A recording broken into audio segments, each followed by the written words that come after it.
Discover the incredible story of Danish royal jewels, a tale of secrets, historical restoration, and image strategy. Mary of Denmark challenges the norms by wearing pieces belonging to a once scorned figure of the crown. A captivating, royalty-free tale that reveals the behind-the-scenes of the monarchy. Watch to the end. Before diving into this incredible story, consider subscribing, liking, and sharing this video. Your comments are essential to keeping this channel dedicated to royalty alive.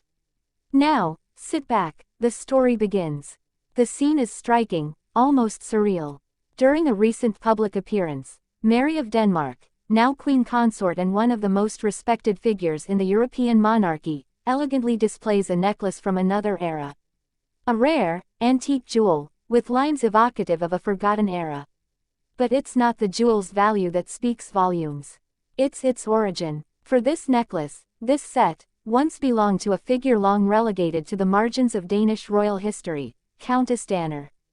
A woman once despised, marginalized, and today, indirectly rehabilitated by a meaningful sartorial gesture. Mary's gesture is not trivial. In a monarchy like Denmark's, every accessory, every brooch, every necklace, every precious stone worn in public is a message, a symbol, a statement, sometimes even a subtle provocation. And in this case, the message is clear: it's time to reevaluate the legacy of the woman who has been so long erased. But who was Countess Danner? And why was her name virtually banished from Danish palaces for decades? Louise Rasmussen, better known as Countess Danner, was the companion and later morganatic wife of King Frederik VII of Denmark. She was not a noblewoman. She was an actress. The illegitimate daughter of a servant, she embodied everything the 19th century nobility feared: the eruption of the common people into the spheres of power. Her marriage to the king, although legal, was experienced as a national scandal. She was mocked, scorned, ignored. She was accused of manipulating the king, of perverting traditions, of being out of place. And yet, she was a woman of rare intelligence, committed to social causes well ahead of her time. She founded institutions for poor women, supported abandoned children, and remained faithful to her roots despite pressure from the court. For more than a century, her name was erased. Her personal belongings were scattered or hidden. Her jewels were locked away in dusty chests. Until one day, Mary of Denmark decided to open this forgotten trunk. It is difficult to know for sure whether this choice was motivated by personal research, historical sensitivity, or a conscious public image strategy. But what is certain is that this gesture is seen as a turning point. By rehabilitating, through the symbolism of jewelry, a woman rejected by the monarchy, Mary invites a rereading of Danish history. A history made up of silences, hidden wounds, but also reconciliations. The jewel in question is a unique piece. A set of pearls and semi-precious stones, unostentatious but imbued with understated elegance. The style is typical of the second half of the 19th century. It was probably given to Louise by Frederik VII, at a time when their relationship, though contested, was unbreakable. This jewel has not been seen since the Countess's death over 100 years ago. Its public appearance, on Mary's graceful neck, was immediately noted by discerning observers. Stylists saw it as a renaissance. Historians saw it as a signal. And the people saw it as a lesson. For this gesture goes beyond fashion. It is part of a broader trend, that of modern monarchies seeking to reconnect with their past, even the most embarrassing. By wearing this jewel, Mary reminds us that history is never static, that the reviled figures of yesterday can become sources of inspiration today. That silences can be broken, wrongs acknowledged, injustices righted.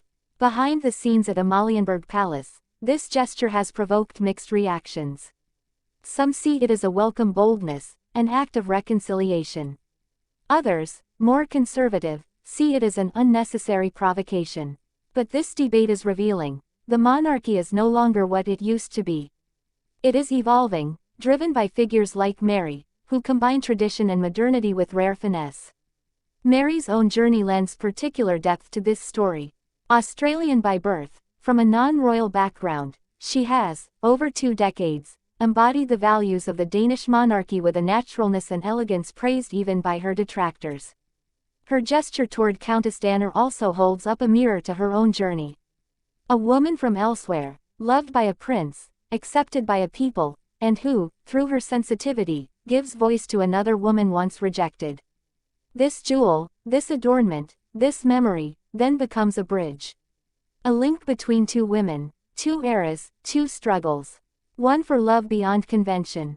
One for recognition beyond origins. And it is in this convergence that the full power of this gesture lies. The Danish media have extensively commented on this apparition. Front pages have compared Mary to Louise, drawing striking parallels between their respective stories. Documentaries are multiplying. Museums are wondering, should objects related to Countess Danner be re-examined?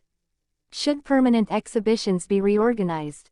Should the public be offered a more accurate and nuanced view of this long stigmatized figure? The answer seems obvious. Because history cannot be erased. It must be learned, shared, and passed on. And perhaps this is the true role of a modern queen, not to shun the ghosts of the past, but to offer them a little light.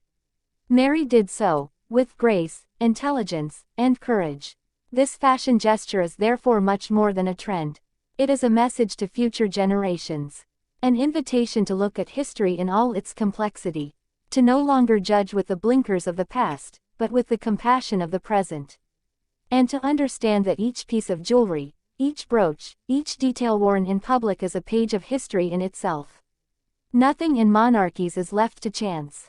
And this jewel, this gesture, this reappearance of Countess Danner in our eyes, is proof that even modern queens can write history, no longer with laws, but with symbols.